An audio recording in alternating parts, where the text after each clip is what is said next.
নমস্কার সবাইকে, আশা করছি সবাই খুব ভালো আছেন। গুড ইভিনিং সবাইকে। আজকে ভিডিওটাও বিকাল থেকে শুরু করলাম। এখন বাজে বিকাল 5টা, আর দেখতেই পারতেছেন অঝোরে বৃষ্টি হইতেছে।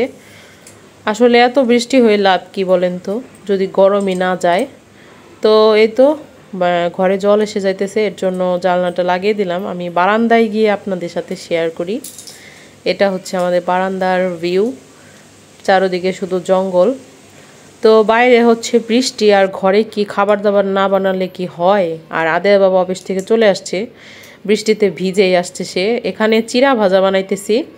এখানে চিড়াটা আমি তেলের উপর ভেজে নিছি, মুচমোচা করে নিছি চানাচুর, আর নিছি এখানে পেঁয়াজ, কাঁচামরিচ, সরিষার তেল আর একটু লবণ।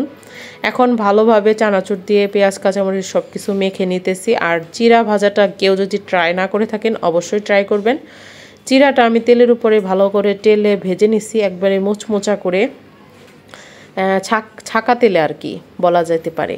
তো এখানে অনেক সুন্দর মুচমোচা, বিশেষ করে যে গাড়িতে যেরকম বিক্রি করে না চিড়া মাখা, সেই রকমই।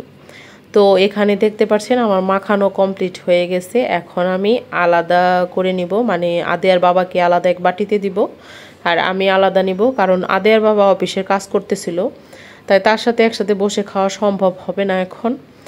তাই ভাবলাম যে আলাদা আলাদা করেই নেই। এই তো আদের বাবাকে বাটিতে দিয়ে দিছে, আর আমি যে বাটিতে মাখছি সেই বাটিতেই খাবো।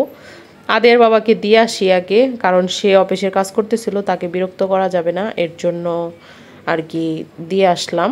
তো এখন চুলাতে চা বসাইছি, চাও করে নেব। আর চা আর চিড়া মাখা সন্ধ্যার নাস্তা, এর থেকে ভালো আর কি হতে পারে বলেন। সে বৃষ্টিতে ভিজে আসছে, তার মাথা দেখে বুঝতে পারতেছেন।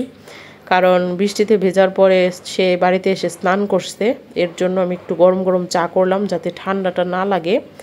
এদিকে আমরা চা খাইতেছিলাম, আর আদেয়া দুষ্টুমি করতেছিল। দেখেন আদেয়ার অবস্থা, সে প্রচুর পরিমাণে দুষ্টুমি করে, আর এখন এত বেশি পাজি হইতেছে যে কি আর বলবো। তো আদের বাবা অফিসে কাজ শেষ হলে তারপরে আমরা খাওয়া দাওয়া করবো রাতের। এদিকে আজকে রাতের মেনুতে আছে হচ্ছে পোলাও আর মাছ ভাজি, আর ছিল মাংস। এই ছিল আজকে আমাদের খাওয়া দাওয়া। আজকের ভিডিওটা এই পর্যন্তই। সবাই ভালো থাকবেন, সুস্থ থাকবেন। ভিডিও কেমন লাগতেছে অবশ্যই কমেন্ট করে জানাবেন। ধন্যবাদ সবাইকে, টাটা।